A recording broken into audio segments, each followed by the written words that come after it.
Each recorded action speaks volumes. Every close observation uncovers facts. Protecting your civil rights, revealing definitive justice. All right, let's make this simple. Show me proof you're in this country legally. And what authority do you have to ask me that while I'm filling up my If you car? don't prove you're a citizen right now, you're going to I'm a cuffs. citizen and a lieutenant with 11 years. ICE agent Victor Hale saw Hannah Jordan, a black woman in her early 40s, pumping gas into her family minibus at an empty station and signaled his team, agents Lena Voss and Ryan Caldwell, to surround her the moment they confirmed she was completely alone with no witnesses around. The three agents demanded proof of citizenship, and when Lieutenant Jordan showed them her Texas driver's license and official police identification proving she was an 11-year veteran and supervising officer, they pretended to accept it and walk away while their body cameras captured them leaving. Then they deliberately turned off all three cameras before turning back and violently arresting Jordan while calling her racial slurs and telling her that her badge meant nothing because she was black. Jordan was driven to an ICE detention facility, stripped of her phone and belongings, and locked in a cell for 6 hours. What they didn't know was that Jordan's husband had tracked her phone and alerted her captain. If you are ready to see institutional racism taken down, like this video and drop a comment telling me where you're watching from. And if this is your first time here, hit that subscribe button right now because you won't want to miss tomorrow's story of cops messing with the wrong people and finding out. Let me know if you enjoyed the story. Let's continue. Hannah Jordan had just finished loading the last of the sports equipment into the back of her Honda Odyssey minibus at the Riverside Athletic Complex. It was 3:45 in the afternoon on a Saturday, and she'd promised her husband Ethan and their two children, 14-year-old Jasmine and 10-year-old Isaiah, that she'd be home by 4 to help prepare for their family game night. At 42 years old, Jordan had been a police officer for 11 years, the last 3 as a lieutenant supervising a team of 9 officers in the city's West Precinct. She wore plain civilian clothes, today jeans, a navy blue t-shirt, and white sneakers looking like any other mother running weekend errands. As she climbed into the driver's seat and checked her fuel gauge, the needle hovered just above empty. Jordan sighed. The Shell station was only 3 miles away on the route home, and stopping now would only add 5 minutes to her trip. She pulled out of the parking lot and headed toward the gas station, unaware that 3 federal agents had just spotted her from across the street.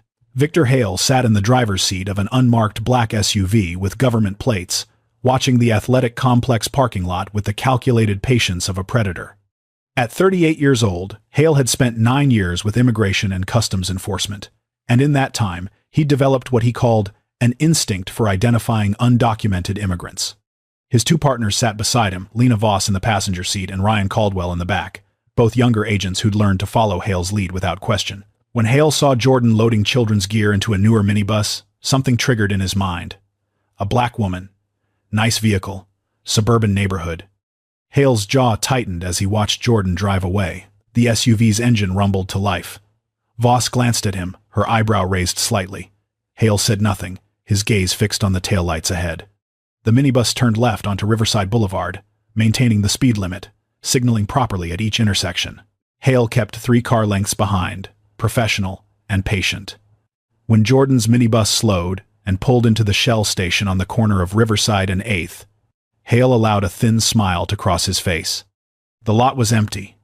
No other vehicles at the pumps, no attendant visible through the convenience store window. Perfect. Jordan pulled up to pump number 4, the afternoon sun casting long shadows across the concrete. She stepped out, credit card in hand, and began the familiar routine swiping the card, selecting regular unleaded, lifting the nozzle. The SUV rolled to a stop 30 feet away, blocking the exit. 3 doors opened in near silence. Hale approached first, his boots steady on the pavement, his hand resting casually near his hip where his badge hung from a lanyard beneath his tactical vest. Voss moved to Jordan's right, Caldwell to her left, forming a triangle that tightened with each step. Jordan noticed them when the nozzle clicked into place in her tank. She turned, her expression shifting from mild curiosity to guarded awareness as she registered the ICE insignia on their vests. Hale stopped 6 feet away, his voice cutting through the afternoon silence with the demand for proof of legal status. Jordan's hand remained steady on the nozzle, but her posture straightened, the muscle memory of 11 years in uniform taking over even in civilian clothes. She questioned their authority, her voice calm but firm, each word measured. Voss stepped closer, her face impassive. Caldwell mirrored the movement on the opposite side. The triangle contracted. Jordan reached into her back pocket with deliberate slowness, producing her Texas driver's license. She extended it toward Hale, her fingers not trembling. Hale took it, examined the photograph, the name, the address in Houston, then passed it to Voss without comment. Voss studied it with theatrical skepticism, her mouth pressed into a thin line. "Insufficient," Hale declared. "Not proof of citizenship." The words hung in the empty lot like smoke. Jordan's jaw tightened fractionally. She reached into her other pocket, drawing out the leather case that held her police badge and identification card. Lieutenant Hannah Jordan, West Precinct. 11 years of service. She held it up, the gold shield catching the afternoon light. Hale's eyes flicked to Voss, then to Caldwell. Something passed between them, silent and understood. Hale took the badge, turned it over in his hands, then handed it back with a curt nod. The agents muttered acknowledgement of her credentials. Free to go. The words should have brought relief. Voss and Caldwell stepped back, their postures relaxing. Hale turned toward the SUV. Jordan exhaled, a breath she hadn't realized she'd been holding, and turned back to the pump. The nozzle was still dispensing fuel, the numbers climbing on the digital display. The agents walked away, 10 feet, 15. Then, in perfect synchronization, all three reached up to their chests. The small red lights on their body cameras, previously steady, flickered and died. The movement was practiced, rehearsed. Hale stopped walking. Voss and Caldwell stopped beside him. They turned as one. Hale's face had changed. The professional mask was gone, replaced by something raw and vicious. They charged back, boots pounding concrete. Voss reached Jordan first, grabbing her right arm and wrenching it behind her back. Caldwell seized the left. Jordan's voice rose in protest, citing her rights, her citizenship, her rank, but the words dissolved into the afternoon air, unheard or ignored. Hale produced handcuffs, the metal cold and unforgiving as he clamped them around Jordan's wrists, tightening them until they bit into skin. The slurs came next, vicious and deliberate. Hale's voice close to her ear, telling her that the badge meant nothing, that it couldn't protect her, that she was still just black. Jordan struggled, her training screaming at her to resist, but Voss and Caldwell were stronger together, their grips bruising. They dragged her away from the pump, the nozzle yanking free from the tank and clattering to the ground, gasoline spilling onto the concrete. Children's sports bags tumbled from the open rear door of the minibus. A soccer ball rolled across the lot. They shoved her into the back of the SUV, Caldwell climbing in beside her while Voss took the driver's seat and Hale settled into the passenger side. The engine roared. Jordan twisted in her seat, watching through the rear window as her minibus grew smaller, the pump still hanging loose, family items scattered like evidence of violence. Her mind raced calculations of time, of distance, of the children waiting at home expecting her by 4, of Ethan who would notice her absence, of the deliberate camera shutdown that proved intent. These agents had planned this. They had waited for isolation, for the absence of witnesses, for the moment when her authority would mean nothing against their coordinated will. The facility appeared after 20 minutes of silent driving, through industrial corridors and back roads, designed to disorient.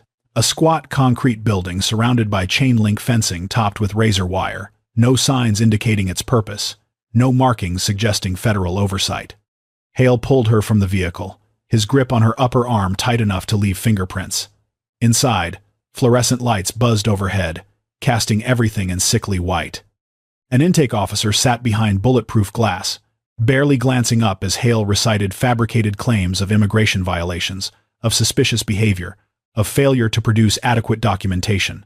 Jordan's phone was taken, her badge was taken, her wallet, her keys, her watch, all confiscated and logged with clinical efficiency. She demanded a phone call, citing her rights under both civil and criminal procedure. The intake officer's expression remained blank, as if she hadn't spoken. She demanded verification of her identity, insisted they contact the West Precinct, gave Captain Elena Ramirez's direct line from memory. Silence. She was led down a narrow hallway, past other holding cells where faces pressed against small windows, eyes tracking her movement with the dull recognition of shared powerlessness. The cell door clanged shut behind her. 8 feet by 10 feet, a steel bench bolted to the wall, a toilet without a seat, concrete floor stained by decades of despair. Jordan sat on the bench, her wrists aching from the too tight cuffs that had only been removed once she was locked inside. Red marks circled both wrists like accusatory bracelets.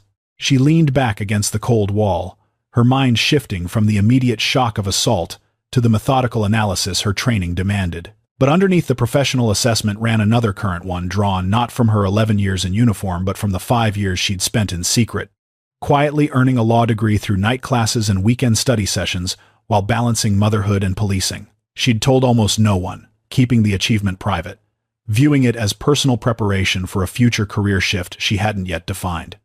Now, in this stark cell, that hidden knowledge became armor. She cataloged every violation, every procedural breach, every constitutional offense, the stop without probable cause, the demand for papers based solely on appearance, the acceptance and then reversal, the camera shutdown, the assault, the false imprisonment. Each element constructed a case in her mind, transforming her from victim to future advocate, from powerless detainee to underdog preparing her counterattack. Outside the cell, time moved differently. Guards changed shifts.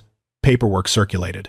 But inside, Jordan sat motionless, her professional poise masking internal vulnerability, her quiet strength underestimated by everyone who'd put her here because they'd seen only her appearance and dismissed her authority, her expertise, her humanity. The afternoon sun faded beyond the small window near the ceiling, and the holding cell grew dimmer. But Jordan's resolve only hardened, resilience building in the silence, preparing for the justice that would come not as spectacle, but as method. The hours accumulated in increments too small to measure, but too large to ignore. Jordan remained on the cold bench, her back against the wall, her wrists still marked by rings of pressure where the handcuffs had been clamped too tight. The holding cell offered no clock, no window large enough to track the sun's movement, only the fluorescent hum and the occasional echo of footsteps in distant corridors. She replayed the afternoon in methodical sequence, the approach, the demand, the false retreat, the synchronized camera shutdown, the assault. Each replay sharpened her analysis, her legal training transforming raw experience into documented evidence. She mentally drafted motions, anticipated defenses, identified precedents from cases she'd studied late at night while her family slept. The law degree she'd pursued in secret for 5 years, balancing motherhood and policing and a quiet ambition no one at the precinct knew about, now became the foundation for challenging every element of her detention. 17 miles away, in the modest 2-story house on Maple Ridge Drive, Ethan Jordan checked his watch for the 14th time in 30 minutes. 4:15, then 4:30, then 4:45. Hannah had promised to be home by 4.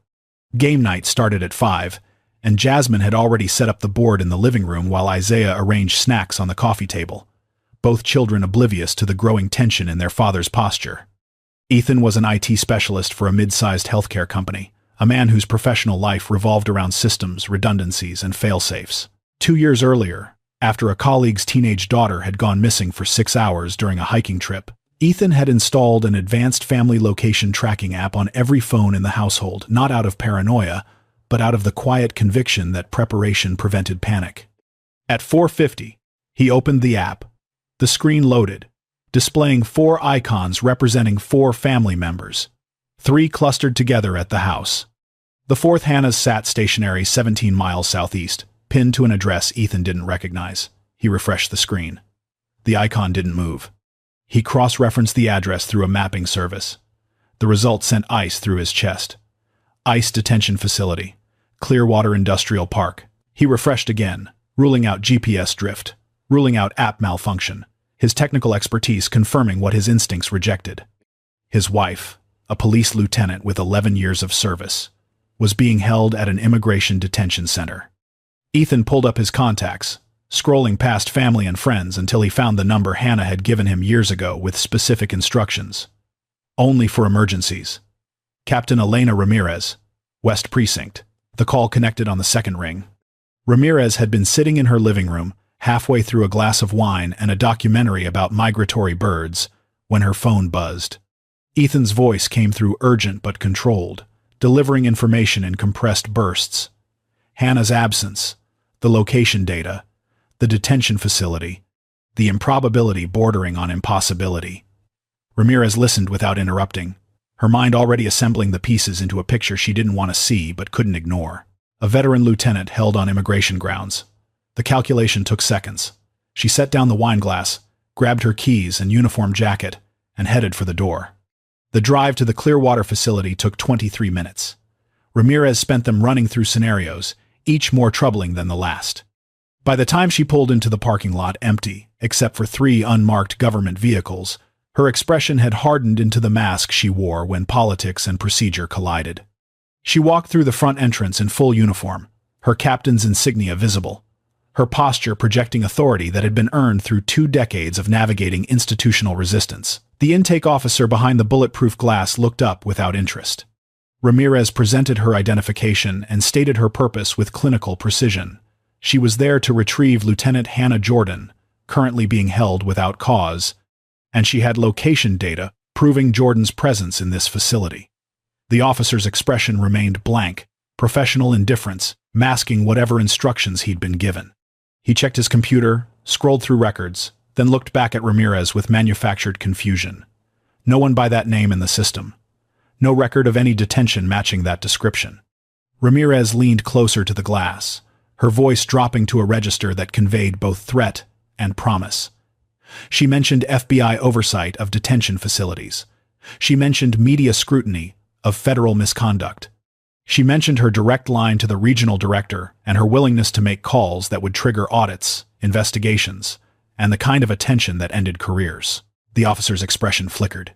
He made a phone call, voice low, eyes avoiding Ramirez's gaze. 3 minutes passed, then 5. Then the door beside the bulletproof window buzzed open. Jordan emerged, disheveled but unbroken, her clothes wrinkled, her hair loose from its usual tie, the red marks on her wrists visible even from a distance. Ramirez met her eyes and saw not defeat, but calculation, not trauma, but resolve. They walked to Ramirez's vehicle in silence. Only when the doors closed and the engine started did Jordan speak, recounting the stop, the slurs, the camera shutdown, the 6 hours of fabricated processing and deliberate isolation.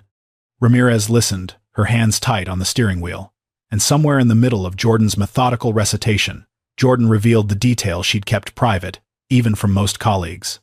The law degree earned over 5 years of night classes, the expertise that would now be weaponized against the system that had tried to erase her. The house on Maple Ridge Drive appeared in the headlights at 10:47. Ethan stood on the front porch, silhouetted against the interior light, his posture rigid with barely contained relief. Jordan stepped from the vehicle and walked into his arms, the embrace lasting longer than words could fill. Inside, Jasmine and Isaiah had fallen asleep on the couch, game pieces still scattered on the coffee table, their innocence, a stark contrast to the violence their mother had endured. Jordan knelt beside them, smoothing Isaiah's hair, adjusting the blanket over Jasmine's shoulders, her hands steady despite everything. Do you think a badge should shield everyone from bias? Or does skin color still trump authority? Drop yes if you agree change is needed, or share why in the comments below, and pass this story to a friend who needs to see it. Later, after the children had been carried to bed, Jordan and Ethan sat at the kitchen table, the overhead light casting harsh shadows across both their faces.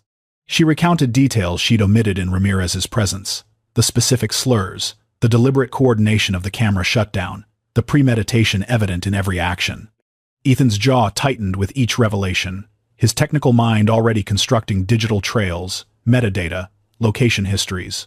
Meanwhile, Ramirez had returned to her office, initiating an internal report that would trigger the first wave of investigation. The preliminary records revealed troubling patterns, 18 prior complaints filed against the 3 agents for racial profiling, all dismissed or buried under procedural technicalities. The gas station security footage arrived 2 days later, subpoenaed through channels Ramirez activated with surgical precision. Jordan watched it in Ramirez's office, her legal training sharpening every frame into evidence. The timestamp showed 3:48 in the afternoon. The camera angle captured everything: the approach, the triangle formation, the examination of credentials, the retreat, and then the chilling synchronization. All 3 agents reaching up simultaneously. Their body cameras' red lights extinguishing in perfect unison, followed by the violent reversal, the assault, the dragging, premeditation documented in high definition. Jordan made notes in the margins of a legal pad, her handwriting small and precise, identifying each constitutional violation, each procedural breach, each element that would construct the lawsuit already forming in her mind.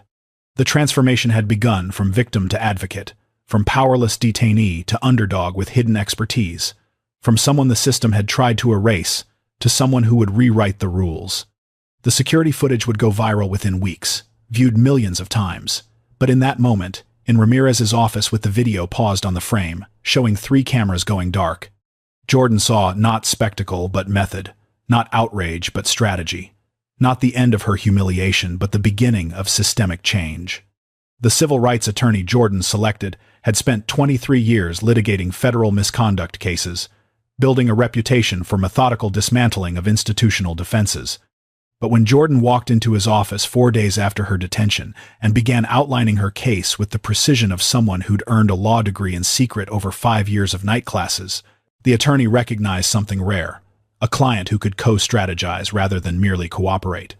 They spent 11 hours across 3 sessions, constructing the federal lawsuit against Victor Hale, Lena Voss, Ryan Caldwell, and the government entity that had enabled them. The demand totaled $9.9 million, accompanied by a comprehensive probe into ICE detention practices statewide. The filing triggered immediate media attention, but more consequentially, it triggered subpoenas. The body camera footage arrived through court order 6 weeks into discovery. The agents had been required to upload all recordings from the day of Jordan's detention, and the files revealed exactly what the gas station security footage had shown. 3 cameras documenting the initial approach and credential examination, followed by a synchronized blackout at precisely 3:51 in the afternoon, followed by a gap of 17 minutes before the cameras reactivated during Jordan's transport to the facility. The deliberate erasure was irrefutable. But the investigation uncovered something deeper, something that transformed Jordan's case from personal grievance into evidence of systematic discrimination. The agent's personnel files, released under judicial order, contained 18 dismissed complaints spanning 4 years. Each complaint followed an identical pattern. Black or Latino professionals stopped in affluent neighborhoods, detained without probable cause, subjected to demands for documentation that white residents never faced. But buried within the digital records seized from Hale's work computer was something more damning, a spreadsheet titled Watch List, containing names, addresses, vehicle descriptions, and employment information for 43 black professionals living or working in suburban areas the agents patrolled. Jordan's name appeared in row 27, added 3 months before her detention. The list's existence turned individual racism into organized conspiracy, personal bias into unofficial agency policy. In federal court, 9 months after her detention, Jordan sat at the plaintiff's table wearing a tailored suit, her law degree no longer secret but strategic asset. During testimony, she assisted her attorney in real time, passing notes that identified procedural inconsistencies in ICE protocols, highlighting legal loopholes the defense attempted to exploit, citing precedents from cases she'd studied during those 5 years of quiet preparation. The judge noticed, the jury noticed, but more importantly, the viral security footage, now viewed 7.2 million times across social media platforms, had sparked public outrage that pressured the Department of Justice into expanding its scrutiny beyond 3 agents to the systemic failures that had enabled them. The consequences arrived in waves. Hale, Voss, and Caldwell were indicted on civil rights violations 3 months into the trial. Federal prosecutors built cases around false imprisonment, deprivation of rights under color of law, and conspiracy to commit civil rights offenses. The agents were fired immediately, their credentials permanently revoked, their faces now associated with the kind of federal overreach that destroyed careers and reputations. Hale's divorce finalized 4 months later. Voss moved to a different state, taking work in private security at a fraction of her previous salary. Caldwell's employment applications, sent to dozens of law enforcement agencies, were rejected universally, their lives unraveled in direct proportion to the harm they'd inflicted. The settlement came 12 months after Jordan's detention, awarded in a conference room rather than a courtroom, the government choosing to avoid further public trial. $9.9 million, the largest wrongful detention settlement in state history. But the money, while significant, mattered less than what followed. Nationwide reforms began rolling out within 16 months, mandated by consent decree and political pressure. Annual racial bias training became mandatory for all ICE agents. Probable cause requirements for immigration stops were codified into policy, ending the discretionary authority that had enabled profiling. Body camera policies were strengthened, with automatic disciplinary action for any deliberate deactivation during enforcement actions. Independent audits of detention facilities became routine, conducted quarterly by civilian oversight boards, with authority to recommend terminations and prosecutions. The initial audit, conducted by a commission empowered through Jordan's lawsuit, identified 52 agents across 6 states who exhibited similar patterns of discriminatory enforcement. 23 resigned before formal investigation. 17 faced disciplinary action. 12 were terminated. Jordan used the settlement funds to establish the Equity Defense Foundation, a nonprofit providing legal assistance to victims of racial profiling by law enforcement and federal agencies. The foundation's offices opened in a renovated building downtown, staffed by 3 attorneys, 2 paralegals, and a case manager who'd experienced profiling herself. In its first 2 years, the foundation assisted over 150 individuals, securing settlements, expungements, and policy changes at local and state levels. Jordan transitioned her own career from policing to full-time civil rights law, leveraging both her law degree and her lived experience to dismantle the systems that had tried to erase her. She traveled nationally, speaking at law enforcement academies about accountability, at universities about systemic bias, at conferences about the intersection of race and authority. Her case became required reading in constitutional law classes, studied alongside landmark civil rights decisions as an example of how individual courage could force institutional reform. The surveillance footage from the gas station, once evidence of her humiliation, now served as teaching tool, the synchronized camera shutdown analyzed in training sessions as textbook premeditation. Years accumulated. Jasmine graduated high school, then college, choosing a career in public policy focused on criminal justice reform, citing her mother's experience as formative. Isaiah, now 16, volunteered at the Equity Defense Foundation on weekends, filing documents and learning the mechanics of advocacy. Ethan remained her anchor, his technical expertise continuing to support investigations that required digital forensics, location data analysis, metadata examination. Jordan herself accepted a promotion to a leadership role in community relations, a position created specifically to bridge the gap between law enforcement and the communities most affected by profiling and misconduct. She worked alongside Captain Ramirez, who'd been promoted to deputy chief, the 2 women forming an alliance that reshaped departmental culture from within. They implemented bias training, revised stop-and-search protocols, and created civilian review boards with actual authority rather than performative oversight. On a Saturday afternoon in late spring, 17 years after her detention, Jordan stood in the Foundation's conference room. Looking at a wall covered with photographs, faces of people the Foundation had helped, settlements secured, policies changed. Ethan stood beside her, his arm around her shoulders. Through the window, the city stretched out under clear sky, unaware of the quiet revolution that had begun at a gas station pump when 3 agents underestimated a woman they saw as powerless because they couldn't see past the color of her skin to the strength beneath. Her case was studied in law schools now, cited in briefs, referenced in judicial opinions. The Equity Defense Foundation had expanded to 3 cities, assisting over 400 individuals in its 7 years of operation. The reforms her lawsuit triggered had prevented countless future injustices, protecting people who would never know her name but benefited from her refusal to remain silent. Dignity, she'd learned, wasn't granted by badges or skin color. It was defended through courage, preparation, and the understanding that overlooked power, when finally recognized, could rewrite entire systems. The echoes of that fateful afternoon persisted, but they no longer carried only pain. They carried legacy, carried change, carried the proof that one person's stand against erasure could force a nation to see what it had long ignored. Justice, she'd discovered, wasn't spectacle.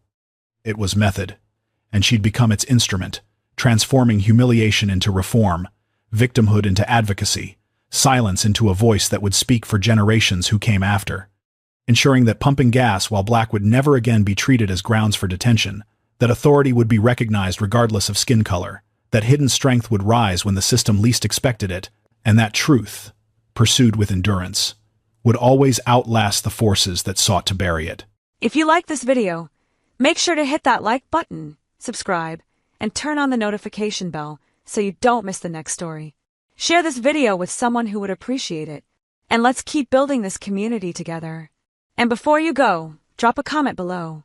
I'd love to hear your thoughts on what stood out to you the most. Until next time, stay safe, stay curious, and I'll see you in the next. Upholding justice is a vital pursuit, and understanding acts as your armor. Thank you for joining us and demanding transparency.